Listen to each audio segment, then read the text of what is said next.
Malappuram വളാഞ്ചേരിയിൽ quarry ഉടമയെ ജയിലിലടക്കുമെന്ന് ഭീഷണിപ്പെടുത്തി 22 ലക്ഷം രൂപ തട്ടിയ സംഭവത്തിൽ വളാഞ്ചേരി സ്റ്റേഷനിലെ CAയെ ഇതുവരെ പിടികൂടാനായില്ല.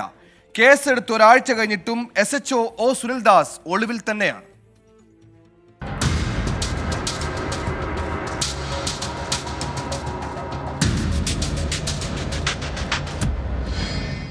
ക്വാറി ഉടമയെ ഭീഷണിപ്പെടുത്തി പണം തട്ടിയ കേസിൽ വളാഞ്ചേരി സ്റ്റേഷനിൽ SHO സുനിൽദാസ്, SI ബിന്ദുലാൽ, ഇടനിലക്കാരൻ അസൈനാർ എന്നിവരാണ് പ്രതികൾ.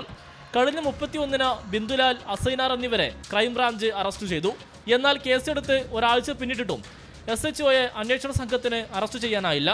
ഇയാളുടെ ഗുരുവായൂരിലെ വീട്ടിൽ അന്വേഷണ സംഘം എത്തിയെങ്കിലും വീട് അടച്ചിട്ട നിലയിലാണ്.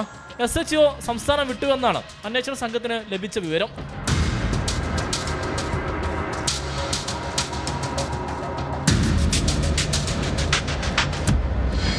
സുനിൽദാസിനായി തമിഴ്നാട് ഉൾപ്പെടെയുള്ള ഇടങ്ങളിൽ ക്രൈംബ്രാഞ്ച് DYSPയുടെ നേതൃത്വത്തിൽ ഊർജിതമായ തിരച്ചിൽ നടക്കുന്നുണ്ട്.